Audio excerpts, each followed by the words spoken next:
Okay. Right, good morning everybody and welcome to this week's show. I'm going to sort of quickly run through the news from the sort of world of investment companies this week. Then we're going to have Andrew McHattie in for his sort of regular monthly slot to talk about the sort of big moves in April. And then I'll be bringing on this week's special guest, which is Nick Brind of Polar Capital Financials Trust or Global Financials Trust to talk about that. So it's quite a sort of slow week in terms of news. If you look at our website, there's quite a lot in the way of annuals, etc. But obviously, we already know what's in those, but there's some interesting things. So sort of have a look there. Of all of this, I've managed to pick out sort of three interesting things that I just wanted to have a chat with you about today. Now, the first is BBGI infrastructure. Now, for those of you who are following this has sort of received an all-cash bid from British Columbia Investment Management Corporation, which is basically a big Canadian pension fund. And so it's all cash offer, 147.5 pence in cash. On the sort of face of it, this looked like a pretty decent offer, 21% premium to undisturbed price prior to the offer, and actually similar sort of premium, 20.1% to the sort of 3-month average price prior to that. And it was a sort of 3.4% premium to the end of December NAV when it came out. I think it's a little bit lower than that. But I mean, you look at this, it kind of illustrates the madness of the discounts in the sort of infrastructure sector, which is something we've been saying for a long time. And you can sort of kind of see the effects here. This is a sort of 5-year chart, and you can see, obviously, the NAV goes up and down a bit, but broadly speaking, in the sort of scheme of things, you can see what's gone on in the last 5 years, it's been pretty steady. And you can see that sort of once upon a time, it traded a hefty premium. And obviously, that drifted out to a sort of discount as really as interest rates went up.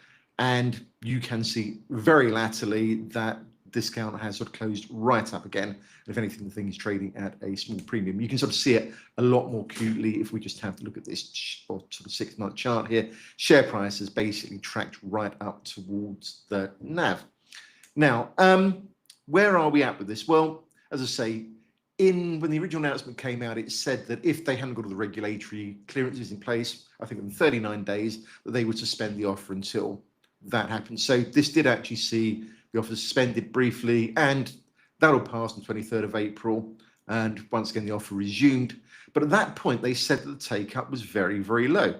Basically, just 0.47% or 0.47% of the issued share capital, and they've got to get to 90% for this basically to become unconditional. Now, so one of the things that surprised me about this, and if you sort of look at the news on our website, you'll see that we've commented to this effect, is that, I mean, this, as I say, it looks like on face value sort of decent offer. It's certainly a premium to NAV, etc., small one, and obviously big premium to what the share price had been, and shareholders have sort of been quite strongly encouraged to accept this. They're basically saying that once it gets past the 90% level, that they're going to delist it, and that those that haven't accepted will basically still be stuck in it, and that will sort of significantly impair liquidity for those that haven't accepted. And the sort of inference is that those that haven't accepted, they will be sort of left exposed to uncertain timing, and how this thing then sort of is unwound, etc., etc. And you kind of go, why? Because there are plenty of protections in place to protect sort of acquirers from being held to ransom by sort of small groups of stubborn shareholders, etc., etc., and vice versa. I just didn't really feel that this was necessary.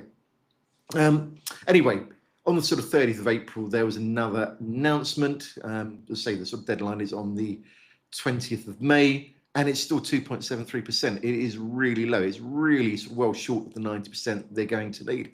So I think, what is going on? On the face of it, shareholders would seem unimpressed with the offer. I think it's worth remembering that NAVs are kind of depressed by the higher interest rate environment, so people probably see some recovery potential there. The other thing you need to remember is these are fundamentally scarce assets. A lot of these sort of infrastructure assets are held privately, so they are quite scarce in listed markets. And if you sort of think about BCI's view, they are able to take a very long-term view, and they clearly see value even at this level. And I think that is sort of probably playing a part here, that other shareholders are going, okay, if they see value, why shouldn't we?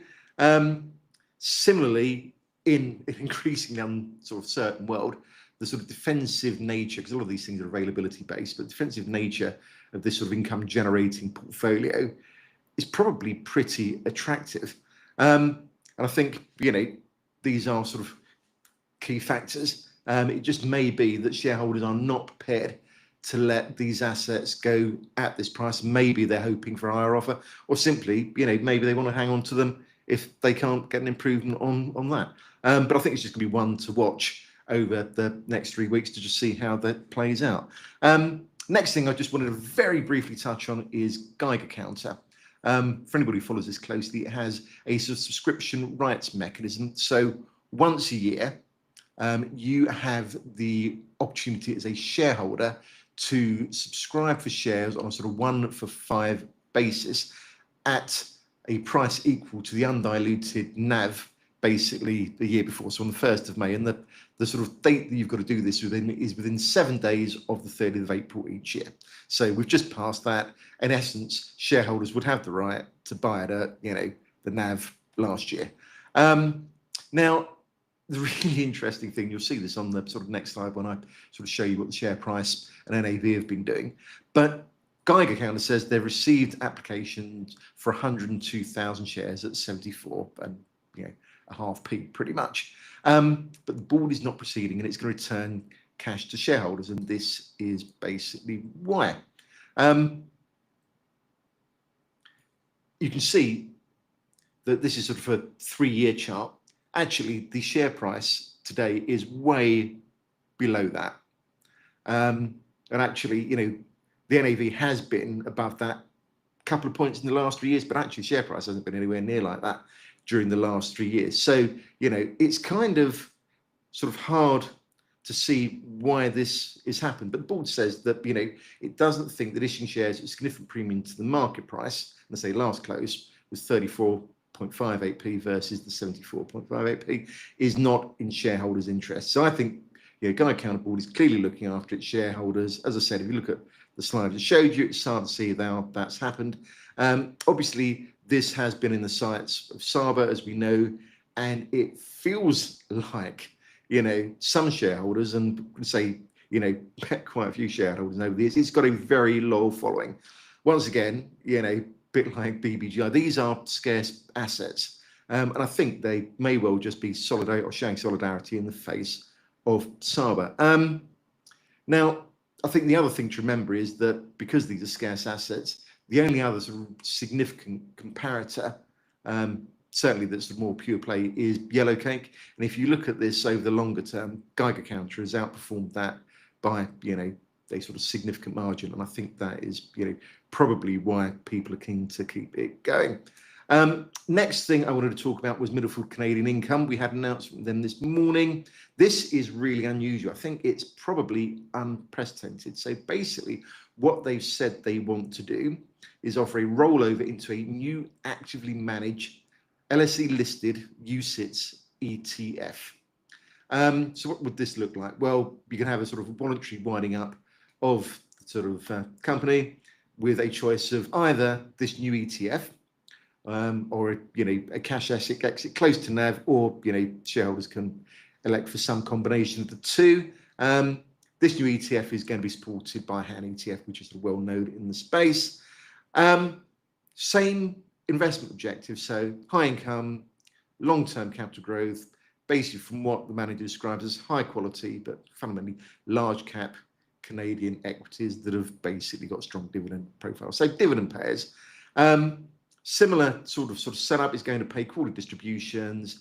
They're expecting expense ratios below 1%, and they think obviously you're going to benefit from improved liquidity. I think there's some sort of debate there, but it's going to be priced around NAV. So the idea it's going to do away with the discount problem. What's kind of brought this all about? Well, as we know, this sort of follows proposals by Saba Capital to push first on liquidity enhancing restructuring. This is essentially what Saba wanted to do. Middlefield Canadian say they've consulted major shareholders, including Saba.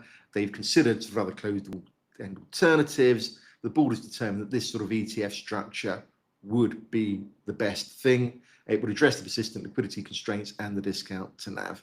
Going to be a little while before we sort of see all the details, but they're saying circa expected sort of by August this year. The whole thing's subject to sort of regulatory and tax approvals. Middlefield are going to pick up the setup costs for this. And one thing they're really emphasising is if you don't fancy this, shareholders are going to be able to get out at close to NAV. This is what the sort of chairman had to say. They remain confident in the long-term strategy, but they recognise the ongoing limitations imposed by liquidity and discount issues, and they think the pro structure offers a practical and flexible solution for all shareholders. As I said, if approved, it's going to be a first for the UK listed investment company sector. We've seen sort of rollovers into sort of open-ended funds and passive ETFs and that kind of thing before. We've not seen one into an actively managed one. They're saying it offers exposure to the current strategy. As I say, investment objective, etc., are unchanged. And at a sort of first glance, you would go, okay, well, you wouldn't be able to hold some of the things that you just can't hold in open-ended funds, ETFs, etc. So less liquid and potentially more profitable stocks. And just bear in mind, this is an active ETF.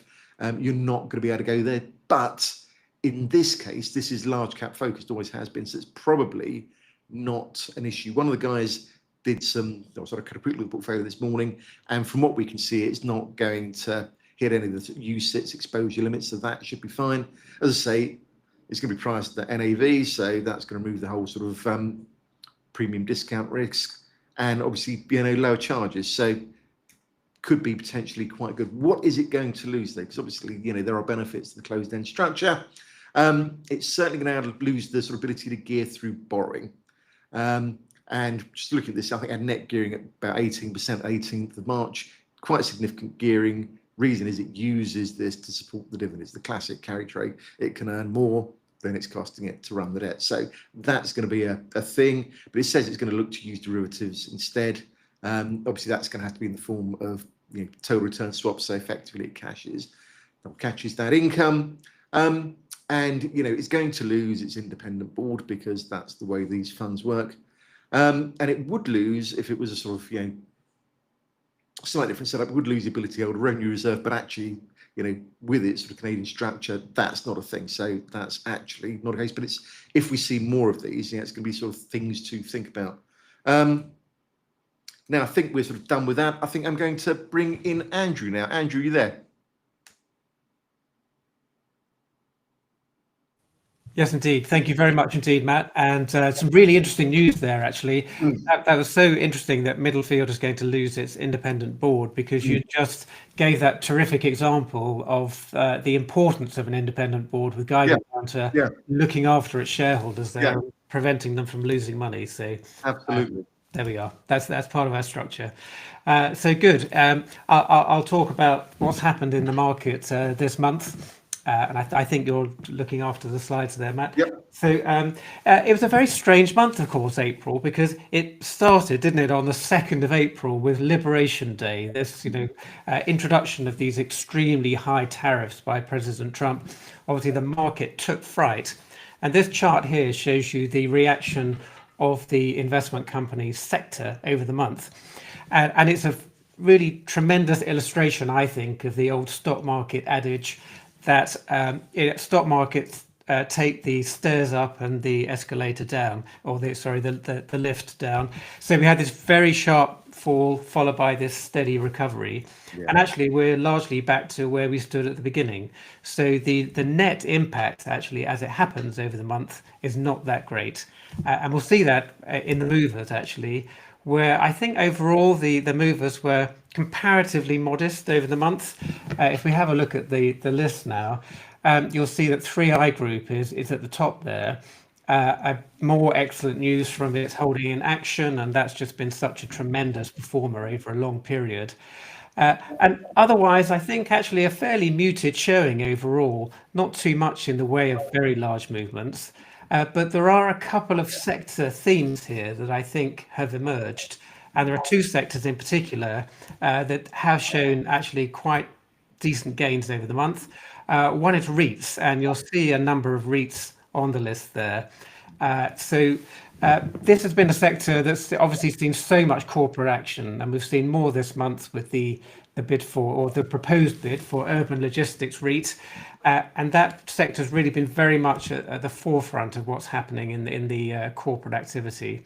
And the other sector, if you just pop on the next slide, please, Matt. The other sector that's really actually attracted quite a lot of demand is renewables infrastructure.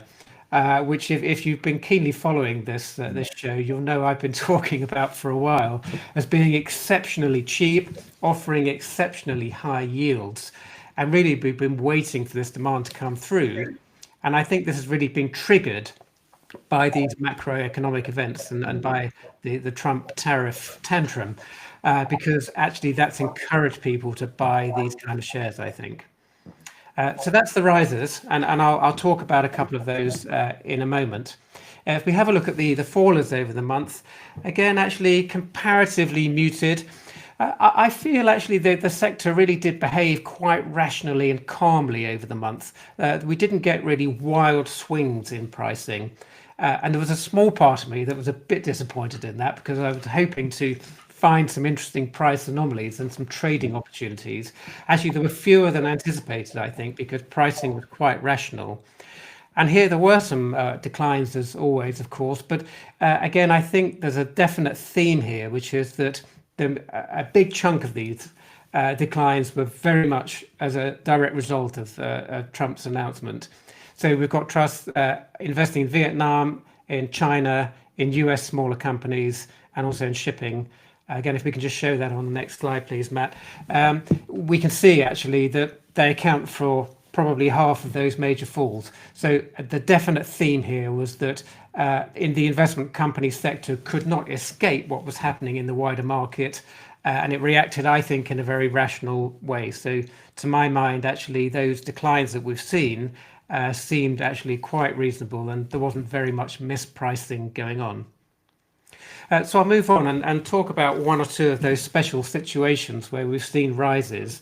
One was Urban Logistics REIT, and you'll probably know that this was really the first declared position from the Achilles investment company that has been set up to try to agitate in the sector.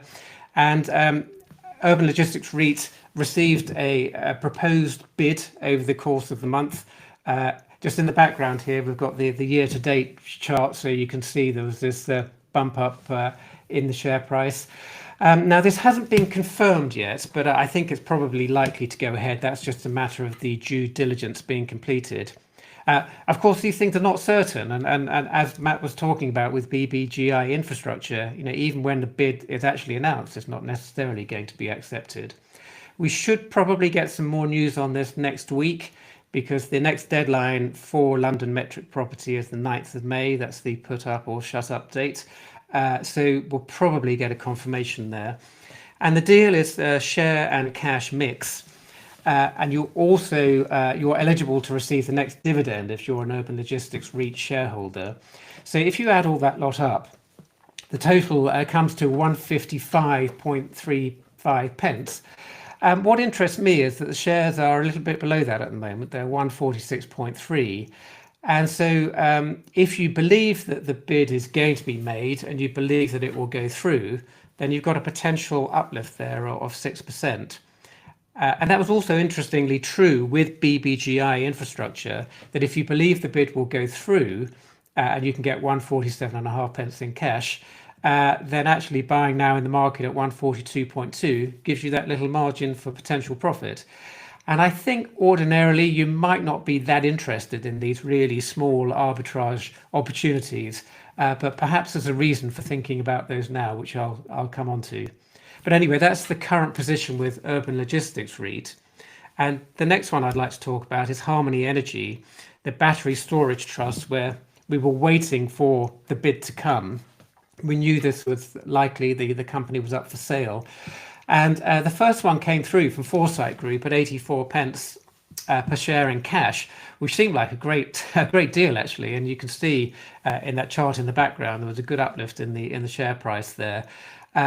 And then actually we had the joyous position of competing buyers here. So Drax then came in with an improved offer of 88 pence per share, which was recommended by the board. And actually, I must say, I thought that was it. I thought that was the conclusion. But actually, Foresight then came back again and have now offered the net asset value of 92.4, which I think is a tremendous outcome for shareholders. I don't think you can really have anticipated that you would have received actually such an excellent offer at zero discount. So a very full offer. And let's remember, this is a sector that's been hugely out of favour and trading on very, very wide discounts, which is still true of the other two remaining battery trusts. So Harmony Energy is likely to go. Well, what is interesting is that the share price is currently 96 pence, so above that 92.4 offer. So the market is suggesting that Drax might come back again. So we don't know. We'll just have to wait and see how this one plays out. And there's no timetable yet, so I'm not sure quite how long it's going to take. But I think it's a really interesting position. And I think the fact that there is obviously competing demand here speaks to a level of interest in the sector that is not reflected in those still wide discounts on the other two. They have rallied and they have come in a bit, but actually on both Gore Street Energy Storage and Gresham House Energy Storage, the discounts are still between 35 and 40%. So there's a lot of latent value there if you believe that, especially once this bid goes through, some of that capital will be repatriated into those other two. So those are the risers. And really on the subject of the fallers, I thought it would be interesting not to talk about specific trusts, but to talk about the kind of market strategy that you might think about employing now. And I've been thinking about this a lot. I've been asked about it a lot. And I think I've got three possibilities really for different ways you might consider reacting to this period of market turbulence. And certainly one that has arisen for sure is that there's been some switching out of risk-on positions into yield companies. And we've seen that by the sector movements, which I put into a table on the right-hand side here, where you can see the first column is the 1 month movement in the NAV, and the second column is the 1 month movement in the share price for these sectors. And you can see that China, growth capital, North American smaller companies and technology have all derated over the month, indicating that there's selling from investors. And they've been putting the money, at least part of the money, into infrastructure and renewable infrastructure, where you've seen a re-rating from actually quite low levels. These are depressed sectors, but they are offering you the possibility of actually quite well-backed dividends, quite high dividends, some in double digits. And I think now that's a bit more attractive to investors who are uncertain about the short-term growth environment. And I've spoken to quite a few fund managers about this actually, and they've said, well, it just makes sense at the present time. If you're uncertain about which way markets are going, at least if you're getting a dividend yield, then you know you're getting some return on your capital. And actually that's quite comforting at this time. So we have seen investors switching much more into yield codes, and I think we might see a little bit more of that going on if the market turbulence continues. So I think that's one decent angle to take. The next angle, which relates to what I was saying earlier, really about those opportunities with BBGI and urban logistics. I think if you really are unsure about the market, then you're looking forward and you're saying, well, there's a 50-50 chance values are going to go up or down. That's not very attractive for me as a serious investor. So actually, can I skew the odds in my favor of locking in at least some small gains in my portfolio? And I think one way of doing that is by looking at these special situations where actually the opportunities for profit may not be huge, but they may be a little more certain. They're still uncertain, but they're maybe a little more certain. And perhaps you can lock in some of these small gains. And you've got no shortage of opportunities here because, of course, there are lots of trusts in the midst of windings up, corporate actions, they've got votes coming up, all sorts of possibilities actually for potential value realization. And I think it's quite interesting. I've been looking at some trusts that have been winding up actually for quite a long time, maybe a year, and I think they just gently fall out of the public domain, and people don't think about them so much. And so there's some quite interesting gaps in valuations there between share prices and the potential amounts that you might realise.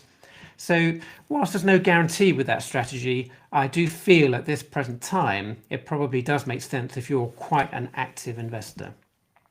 Now, if you're not an active investor, that leads me on to, I think, market strategy number 3, which is possibly my favourite of the 3, and that's actually to do nothing at all. And I think actually this gets a bad press because I think inevitably the media wants you to be active and to do something and to look at all the buying and selling opportunities. But of course, the whole investment trust industry is founded very much on long-term investment, on being patient with your capital, and on not overreacting to market noise. And I think it's a perfectly valid approach actually to enjoy the sunshine and to ignore your portfolio somewhat. Certainly, I don't think you should overreact. And we've seen, of course, how the market has bounced back after that initial sell-off. And there may be more sell-offs to come. I mean, obviously, we're in this period now where there's a 90-day pause on the tariffs, but they haven't ended. They haven't gone away. So there could be much more market turbulence to come. But I think there's no reason why, if you're a long-term investor, you shouldn't just stick to your long-term plans. And this is exactly what many fund managers do, of course. And I was talking to Job Curtis the other day of City of London. And of course, he's a very sober, sensible, long-term investor. And he said, well, I've done a little bit of top slicing or adding to holdings, but not too much, because actually, fundamentally, I believe I own good companies and I don't need to change that. So I think actually, if very seasoned, serious managers are deciding not to be deflected from their primary strategies, there's no reason why, as an investor, you shouldn't take very much the same approach. So there we are. It's up to you whether you want to buy some yield, maybe go for some of those interesting market opportunities, or just sit tight and watch the market. Brilliant. Okay, thanks, Andrew. As always, really, really informative presentation. Before we move on, we've got a question from Tim V, which basically says, for Middlefield Canadian, will the sort of active ETF proposals require a vote, and what will be the threshold? Now, I am pretty sure that they will require a vote. I don't think that they can convert this without doing that. Obviously, this has got a kind of Canadian structure, so what the threshold is, I've not looked up, but I believe it's going to be about 75%, but would need to check that and come back to you. Anyway, thank you, Andrew, and thank you, Tim. I think we're now going to bring on Nick to talk to us about PCFT. Hello, Nick. Good morning, Matt. How are you? Very well, sir. Okay, so sort of very quickly, just give you a quick whistle-stop tour of Nick's career. He's been with Polar Capital since 2003, but has sort of 30 plus years of investment experience. But to say for the last 22 of them, he's been focused sort of exclusively on global financials. Nick, obviously we're here to talk about PCFT. Would you like to just give us, I guess, an extended elevator pitch? Tell us about the trust, give us an introduction for people that are perhaps less familiar with it. Yes, very happy to, and thank you for having me. Yes, just a quick plotted history for those who don't know the trust. We launched it back in 2013 as a low risk way for people to get exposure to global financials. That initial version of the trust, or we call PCFT 1.0, had a fixed life of 7 years to May 2020. In hindsight, not great timing to the middle of a 100-year pandemic. At that time, we went to see shareholders. The trust life was extended, subject to regular 100% cash tenders every 5 years. So people had an exit opportunity back in April 2020, and there's a new one coming up in June. So middle of next month, and we can perhaps touch on that a little bit in questions, and how the structure is going to be slightly evolving going forward. So team of 5 of us. So it's myself, it's George Barron, Tom Dorner, who co-manage the trust.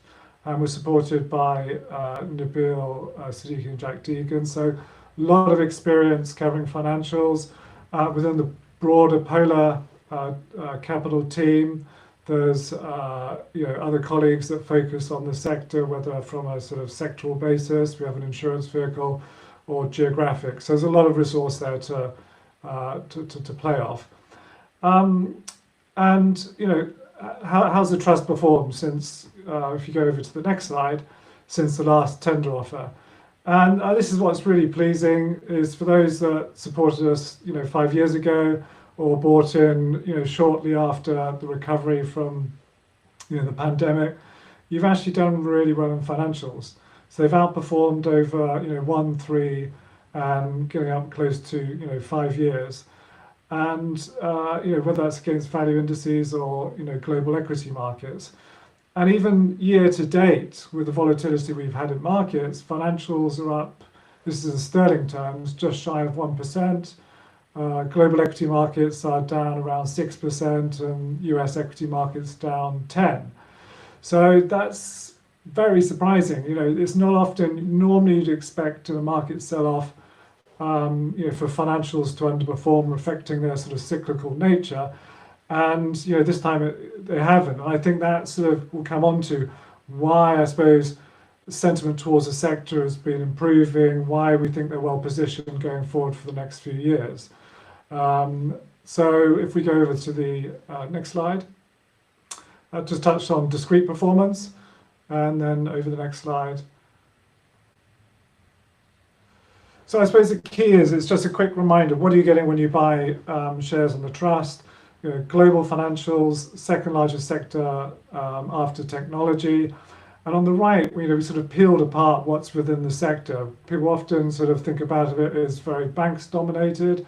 Banks obviously are key, but ex that, you've got diversified financials, so that could be exchanges, that could be trust banks, that could be asset managers. You've got insurance, reinsurance at one end, insurance, life insurance, and so forth. And latterly, since the middle of 2023, payments has come into the sector. And so what that means is you've got different cyclical and sort of counter-cyclical, acyclical, companies within the sector, from banks, which are obviously going to be more cyclical and sensitive to a downturn in markets or economies, to the other end, you've got payments and insurance companies, where they're very, very defensive. And so one of the attractions for us is be able to think about how we structure the portfolio depending what we see going forward. And if you carry on the slide after that, and it's giving you, the sector's giving you exposure to what we think are some, fantastic businesses. Things like obviously JP Morgan, American Express, the payment companies like MasterCard, Visa, Berkshire Hathaway. Warren Buffett will be speaking on Sunday at their latest AGM, so it'll be interesting to see what he has to say.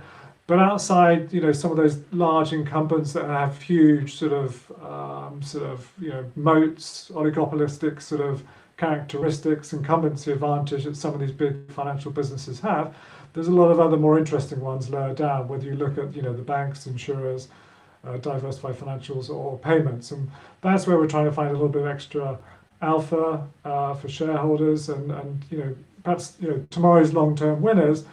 Though despite all the, I suppose, events for the last 10 years, it's amazing just how well some of the largest companies just continue to deliver returns to shareholders. On the next slide, this isn't new news, but I think this little chart does highlight the issue for investors today. Markets, as we know, are incredibly concentrated, both in the US and towards a small number of stocks in one or two sectors. The performance year to date of financials, maybe that reflects similarities to 25 years ago, the TMT bubble. As we know, today is very different. Companies, the Mag 7, are very cash generative, have very strong balance sheets. So we're not saying that we're expecting the sort of returns that you saw then. But it's that concentration there, and the risk is when markets decide to move and everybody tries to squeeze through that door into other sectors, whether it's financials or elsewhere, then you have that risk of violent moves. So you've got to be ahead of that opportunity and position yourself and think about diversification.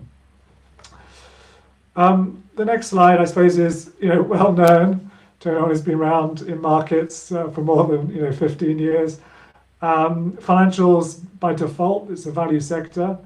Today they trade at probably around a 25% discount to wider equity markets. They've been as wide as perhaps closer to 35% in the pandemic, and ultimately it's low price earnings, low price to book, high dividend yields. But historically, value has had this fantastic track record of outperforming markets over time, and we've just gone through this fantastic period in the last 15 years where the opposite has been true. And that's a combination of really strong tailwinds for growth sectors, technology most notably, smartphones, cloud, latterly AI, etc. The flip side, significant headwinds for the more value sectors in the market, like financials, whether that's been low or negative interest rates, regulation, and so forth. So, we think the background for the sector's change, and that big change has been interest rates going back to a more normalized level.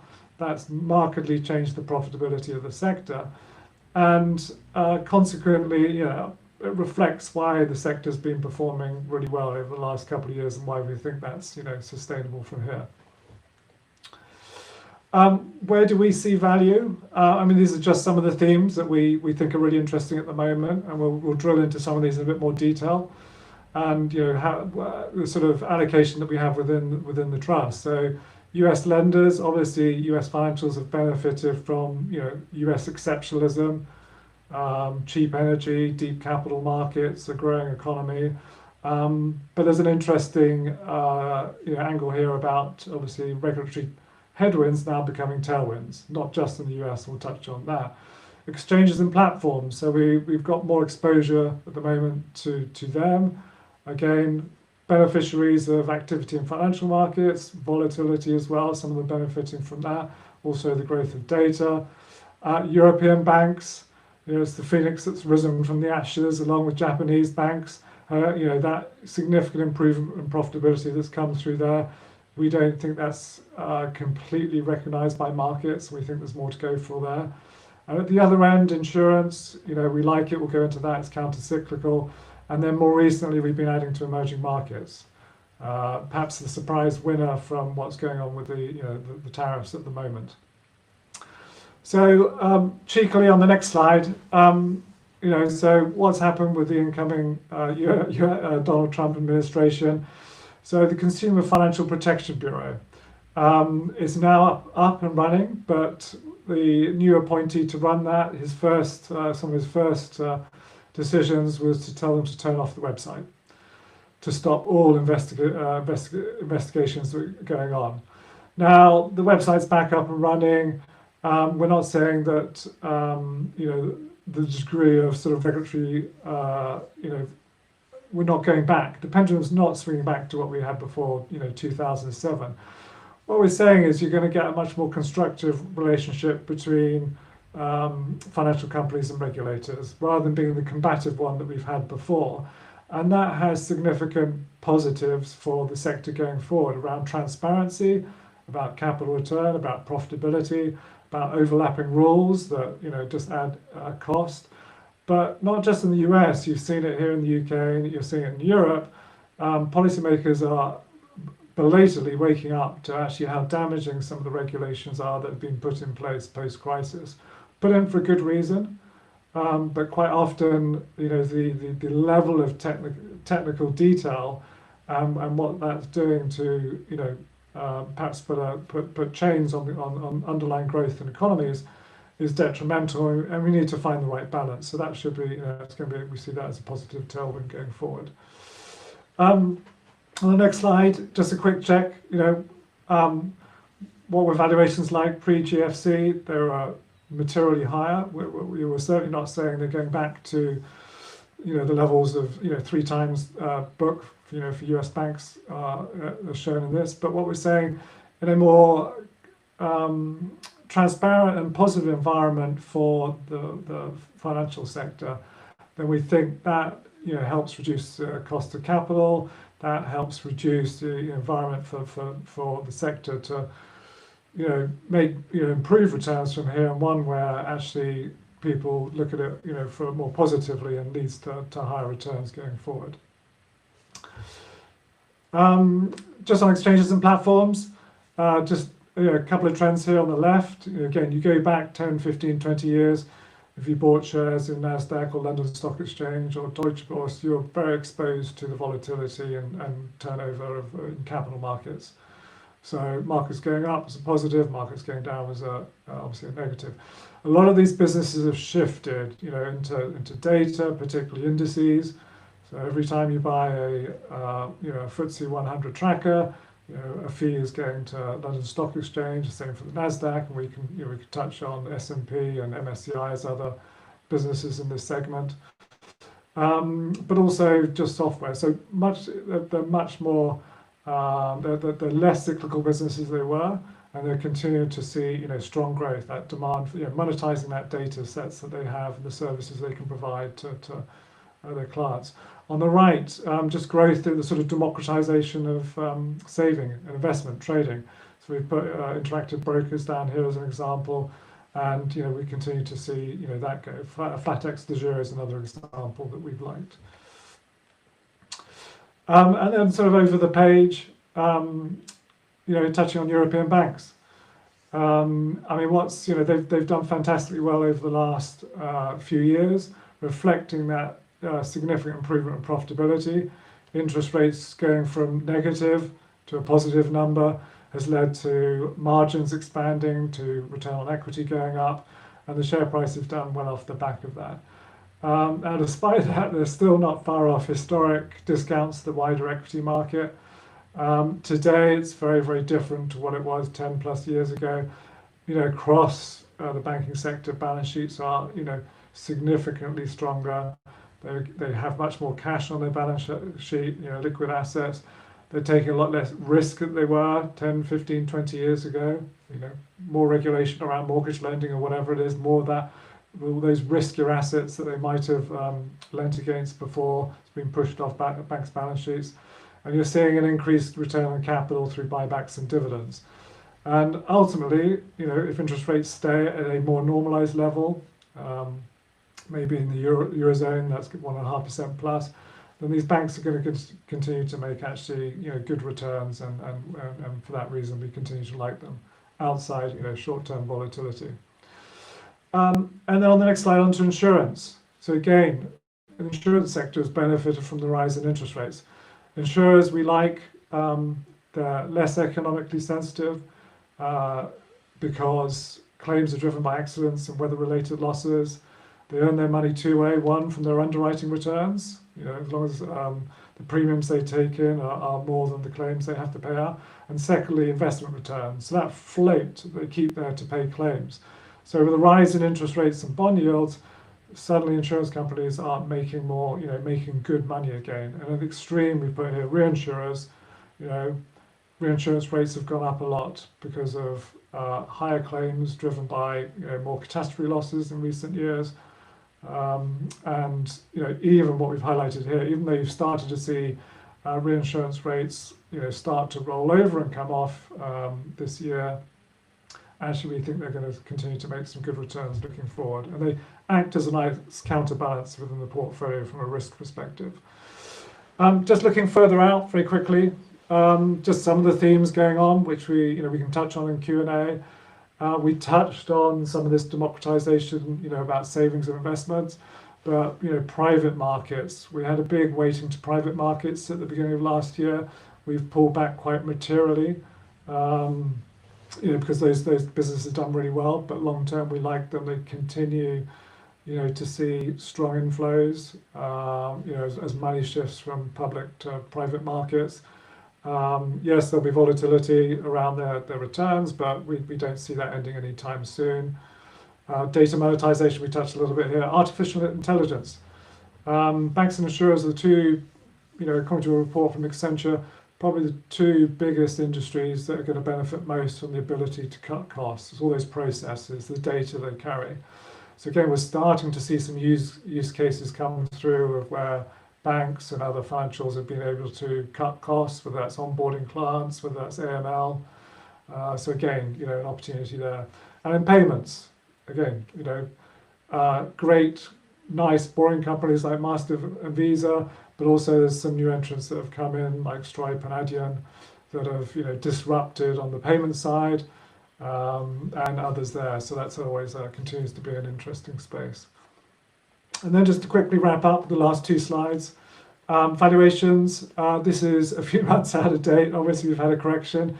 I mean, today financials are trading, 12 times. So within the range they've been historically, towards the upper end, as with everything in equity markets at the moment, but still on a big discount to global equity markets that are closer to 16 times. And if we drill down into financials, then banks are still trading at sort of close to 9.5 times, and some substantially less than that. So there remains a lot of value within the sector. And obviously, when markets are looking expensive, if people are worried about markets correcting, then the attraction of some of these companies trading at low multiples gives you a lot of downside protection. And then probably our favorite slide, just to wrap up. As we know, markets are a voting machine in the short term. What we're highlighting here is that shift between growth and value sectors. You can see, obviously, the bubble back in 2000 that reversed almost in its entirety going into 2007, 2008, and again we've come back to similar levels today. And we're not saying that we're going to go back. You're going to see that switch from growth into value, going back to the levels we saw around 2006, 7, 8. But what we're saying, that piece of elastic is probably at some point going to get pulled in, and at this point, that tailwind for value sectors, financials and others, actually it's a nice place to be certainly when there's volatility around in markets, as we see. So with that, just to wrap up, we think it's a really interesting time for the sector. It is outperforming despite the volatility in markets, which I think speaks volumes. And very happy to take any questions. Brilliant. Okay, we've got quite a lot of questions coming on the Q&A, so I'll just see if I can work my way through these. So we've pretty touched on this a bit already, but we've got a question from Sabrina, who says, how have American tariffs affected PCFT? It's a really good question. I mean, directly, there's very little impact on the sector, reflecting the tariffs. The financial sector is not impacted, from a business perspective, but it's second order effects indirectly. So what do tariffs do to growth, in the US and elsewhere? And what does it do to financial markets? That uncertainty. A consequence of that, you saw in April, as with other sectors, financials sold off, and have since rebounded. And that's the uncertainty. So within that, as you'd expect, actually insurance companies, the payment companies, some of the others held up extremely well. Some of the banks, some of the asset managers got hit quite hard, have bounced back quite quickly to different degrees. So yes, I think ultimately it's unknown. We don't know what's going to happen. I suspect the most likely happening is we see more volatility over the next few months if there's more, if it takes time to resolve some of the negotiations. But and that will have an impact on the sector as it does with equity markets globally. So Presumably this is all second order effects, isn't it? Because we're not second order effects. It's all services, in essence. And is there quite a lot of what people are referring to as local for local in a way? Do you think? Local for local, as in companies providing local services. So a lot of this stuff is not necessarily going across borders. Obviously, the big banks it will be, but no. I mean, you would expect the stocks will suffer most in the sector. To the extent that there's a slowdown or recession, that will hit the earnings of the banks and maybe some of the more, those companies more sensitive to financial markets. HSBC had the results this week. I mean, they're obviously known for doing a lot of trade finance, and again, they put a number on what the loss is to them, because they're obviously dealing with perhaps more trading like businesses, exporters, and so forth. So you obviously expect to see some losses pick up where businesses struggle depending on what happens with the tariffs. But in the grand scheme of things, it's pretty de minimis. Yeah. Okay, we've sort of got a question here, or a couple of questions relating to the sort of size of the stocks that you hold. So, obviously, we've had a look. One of the things, I think, was sort of slide 35 that we had here, just showed the sheer diversity of what's sort of within the financial space, and clearly, it's a lot more than just the sort of banks. But I guess, how is the portfolio split in terms of sort of smaller, mid, large cap stocks? And the sort of question here is, would you consider going more towards the smaller end? And so what's the smallest size company you'd consider having in the portfolio? Yeah, it's a good question. We are underweight. We don't have a breakdown in the presentation in front. We are underweight some of the very largest. I mean, today we don't have a holding in American Express. We're underweight some of the largest stocks globally, slightly underweight some of the largest US banks. We are overweight some of the mid and smaller ones to a small degree. I mean, very much the last 5+ years, it's right to be overweight the large cap companies. Small caps, mid caps, with some exceptions, have struggled in that environment. Yeah. I think that, again, that piece of elastic is stretched quite a long way. So you've seen M&A pick up. We've seen some M&A in smaller banks in the US. We've notably seen it in the UK as well. So we are selectively adding to some of our smaller mid-cap holdings. I mean, I think the smallest one we have in the portfolio has a market cap of about 100 million. Yep. Listed. We have a couple of unquoted investments that make up about 1% of the trust. So the main holding there is a holding in Moneybox, which is an ISA savings platform. We have a small holding in Atom Bank. But yeah, we've been much more selective. And I think maybe the outlook is perhaps looking a bit better for some of them going forward, just because that piece of elastic, that valuation is stretched quite a lot. Okay. Sort of another question on the portfolio here. Somebody's obviously been looking at the breakdown, but sort of really explain the rationale behind the sort of REITs positions. Yeah, so when we launched the trust, real estate was part of the financial sector. And in 2016, the big index compilers, including MSCI and so forth, removed it, and property REITs have had their own, created their own sector. We still have an interest in it. Obviously, banks lend against property, so it's very important to understand what's going on in property markets. We saw an opportunity. We have one holding in Iris REIT, so it's Irish Residential REIT. It's a Dublin, effectively, apartments and apartment blocks. As with a lot of REITs, they sit on quite meaningful discounts. Yeah. Ireland's had some quite strict rent controls in place, and that's had consequences for development of new, house building and new apartment blocks. So they're looking at reviewing that. So we thought it was just a really interesting opportunity with a possible catalyst for that to be resolved. We've held Irish REITs in the past. There's another two, both being taken private, and that would be icing on the cake if that happened. That's not the reason for owning it, but we just thought it was an interesting opportunity.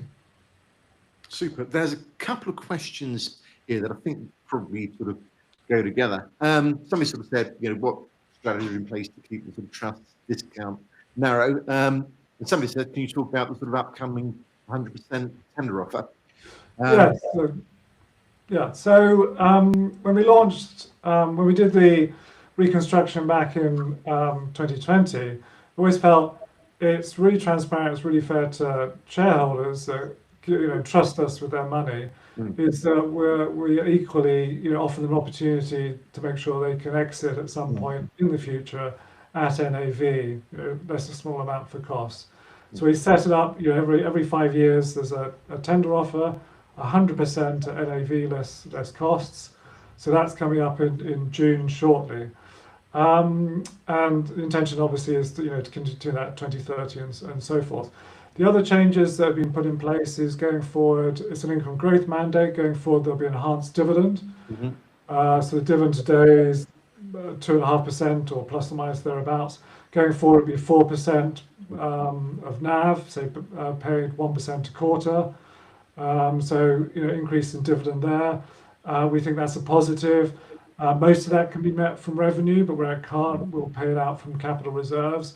One of the attractions about the financial sector is it's very cash generative, pays very attractive yields through buybacks and dividends. Yeah. So if you start to add back up what the companies are doing on dividends, actually the underlying yield is much higher than what we've been paying out anyway. Yeah. There's been a change to the fee arrangement.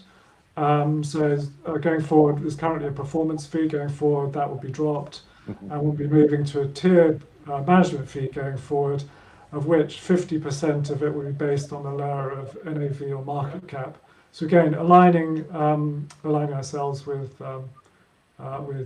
shareholders. Super. I think actually something else that was going to come out here, but you were talking about very earlier, or sort of right at the beginning, you were talking about PCFT 1.0. Obviously, we're PCFT 2.0.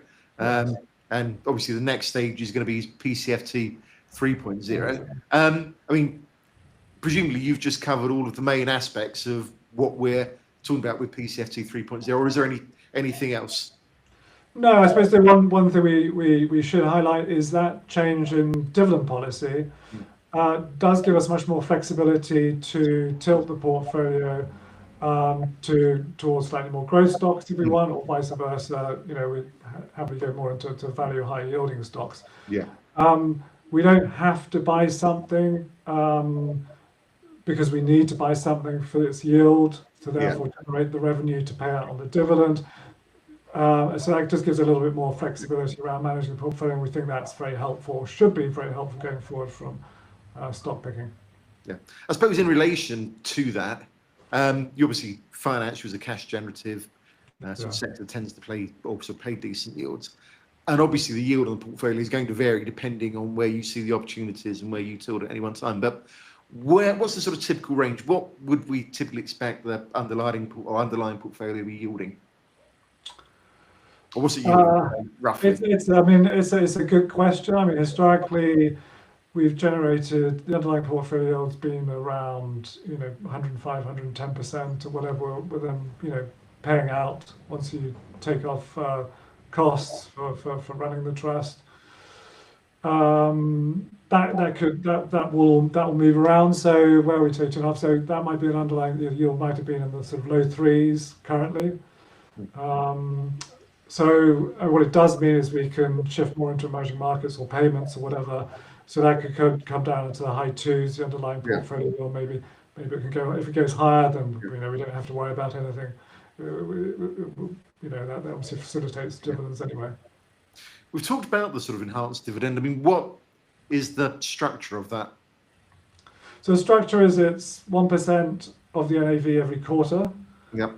And that's going to that comes in place the start of the next financial year, which starts on the 1st of December this year, 2025. The new fee arrangements come into place, I believe, either beginning next month or 1st of July, or thereabouts. So go forward from there. Okay. So while we're talking about sort of shareholder-friendly kind of features of this, a question here, just asking about sort of how well or not the management team are invested in this fund. And I guess presumably the other sophisticated or strategies, because obviously you're kind of aligned with those.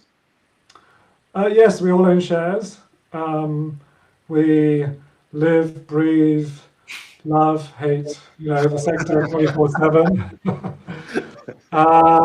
And I mean, I think what's perhaps surprising and people forget is the sector's compounded at about 9.5%, 10% per annum over the last 10, 12 years.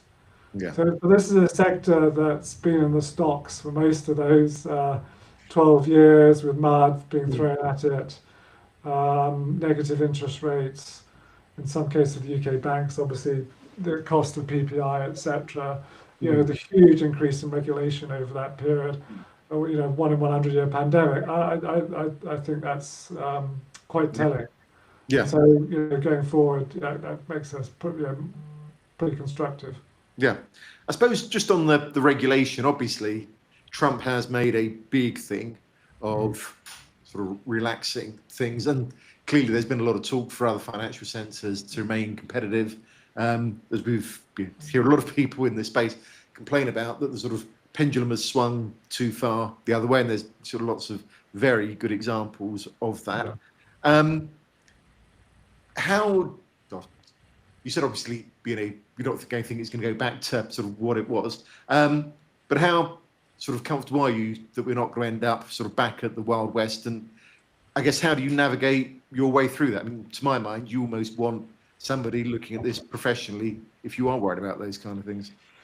Yes, I mean the pendulum has moved by such an extraordinary distance. I mean, the most important thing is banks had insufficient capital, liquidity, and to take an extreme, they'd lend anything that had a pulse, they'd lend money to.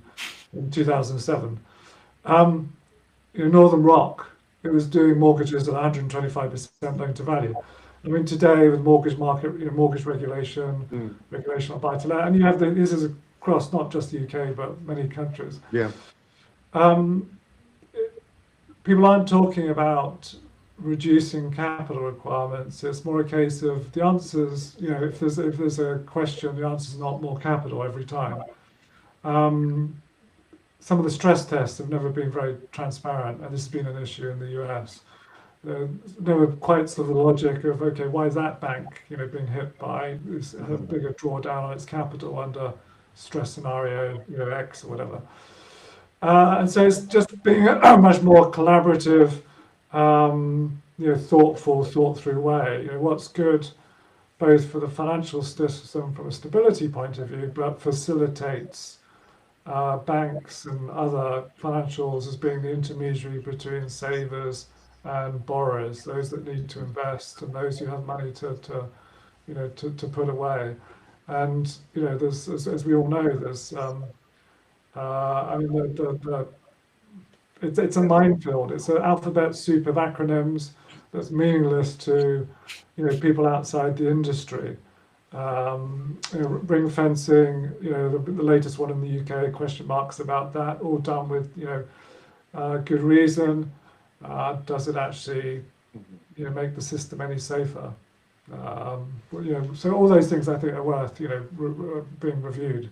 Yeah, okay. Makes a lot of sense. Now, just going back to the sort of sheer diversity and how actually this is obviously very different exposure to just buying yourself a sort of bunch of banks. We've got a couple of questions on specific stocks that I'd quite like to explore, but sort of one that stood out that a lot of people keep telling me is a sort of very good company, maybe not, but I saw on the slide here was Mercado Libre. Just explain the rationale for holding that. Yeah. Not a company I know in fine detail because a colleague covers it, but basically Mercado Libre, to put it simply, is a sort of the Amazon of Latin America. And it has not dissimilar, it has a payment system, ecosystem that's connected to that. And it's that growth in that payment system is why we like it. And it's just that what you've seen is those companies that have been able to provide just fantastic customer user experience. Particularly in some emerging markets, they're much more oligopolistic. Maybe some of the the incumbents have been a bit slow to react to the change and the opportunity of using the internet, digital, online banking and so forth. And so they've been able to do that exceptionally well. And so that growth there and using that platform to also lend to customers, has delivered very, very good growth. So that's why we like it. Cool. So a question kind of related to that. So sort of out of interest, do you hold any Revolut? I mean, maybe, I don't know to what extent you can talk to that or not, but do you guys have a view on it if you can't? I mean, hats off. It's been a fantastically successful company. We were not. I suspect at some point they might come to the market. There's a few others like Starling and Klarna talked about IPOing. Yeah. Also, Klarna IPO, I assume has been pulled with the market Yeah. volatility. These are all really great businesses. But Klarna valuation, I think we had an opportunity to invest when it got to $30 billion. This is back in 21. It then rose to 40. It got down to 5. Yeah. The last number I had was 15. That's a different beast from Revolut. Revolut's, generating good profit. I know the accounts have come out recently. I haven't had a chance to look at it, but I use it. It's a great app. I think the interesting thing is when they launched, and the same with Monzo and Stein, people thought they'd materially disintermediate some of the incumbent banks in the UK. Yeah. But that hasn't happened. The incumbents have caught up, proved their user experience, their digital offering on their banking mobile apps. Apart from maybe better FX rates, or maybe if you want to trade crypto, which is the attraction of using Revolut, it's a different beast to your NatWest or Barclays or whatever. So it's something we'd certainly look at, if and when it comes to market. But otherwise, we don't have any other real insight into it. Because when we were talking about the sort of private assets earlier, obviously you're holding listed assets. You're talking about sort of asset managers that invest in these spaces. Yes. Sort of being a very much a sort of growth area. Probably one other sort of stock-related question. We'll move on. It was the interest in Sumitomo Mitsui Financial. So that falls into the sort of rising interest rates is good for all things financial sort of bucket. Japan is the poster child for negative interest rates and low growth for the last couple of decades. So they're similar to some of the European banks. Margins were sort of crushed out of existence. So interest rates come down, so banks can make very, very little money. Difference between what they pay out in deposits and what they're charging for loans. So we've owned a few Japanese banks. We pulled back a little bit in the last few months as interest rates have been going up in Japan and the 10 years risen, margins expanded. So suddenly they're making more money and the share prices have risen on the back of that. And so fundamentally it's a play on that. Long term, we think there's much more interesting stocks. Once, I suppose, some of the macro moves and interest rates start to peter out, as we expect they will over time. Okay. I'm conscious of time. I think we're sort of coming out to the hour or so. So I guess sort of before we wrap up, really, particularly with PCFT 3.0, very much on the horizon. I mean, kind of why financials and really sort of why PCFT now, if you could just wrap that up for us. Yeah, absolutely. So, why financials? Ultimately, it's a changing investment landscape, we would argue. So interest rates have gone from the extraordinary zero and negative levels that we had, in the 2010s to a more normalized level, whatever that is, 2%, 4%. In that environment, financials, that's banks and insurers, make good money. There's a need for loan growth to come through, whether that's for defense spending, infrastructure, the green transition, or reshoring, whatever. The financial sector is going to be the conduit to which a lot of that is facilitated. They'll benefit from that. And you've had a sector until the last couple of years is being very out of favor. You've got tailwinds around more sensible regulation, perhaps artificial intelligence and automation reducing costs, democratization, investing, growth of private market. There's some really interesting trends there which you can take advantage of. And then why PCFT? Well, in a sense, as with any other fund, it gives you that wrapper to give you that sort of lower risk exposure to the sector. With us, hopefully, picking the best stocks or timing our shifts into different markets well. And there's some interesting stocks and opportunity within the structure of the trust. We can use gearing. We haven't in the last year to any degree, as markets have been on a rip. Mhm. But we've got that facility again to increase returns. So you've got, we think, a really good vehicle. You've got transparency around the ability to around regular tender offers, which should keep the discount in and volatility of that discount reduced. So we think that's fair. We've got a reduced fee on top of that. And hopefully that means we can continue to deliver good returns to those that are shareholders and want to entrust us with their money, which we're always grateful for. Brilliant. Well, look, thank you, Nick. That's been really sort of super update as always. Really look forward to sort of seeing PCFT 3.0. I should say, I mean, I've kind of liked all the iterations. I always thought it was a really good idea to begin with. It does something different. And I kind of like the way that it's moved with the times and try to do sort of, increasingly good shareholder sort of friendly things with sort of each iteration. So hopefully we'll get you back in another year or so and find out what you're doing. Sort of beyond that, just to thank Andrew again and just draw everybody's attention to the disclaimer. Obviously these are important. So if you could take a moment, if not now, maybe later, just have a look at that. And then sort of finally, just to let you know, we'll be back next week when we will have Mark Shepherd from Manchester and London, who those that follow it will know that he's very much focused on AI these days. But thank you all, and say we'll see you all again next week. Bye for now. Have a great weekend. Thank you.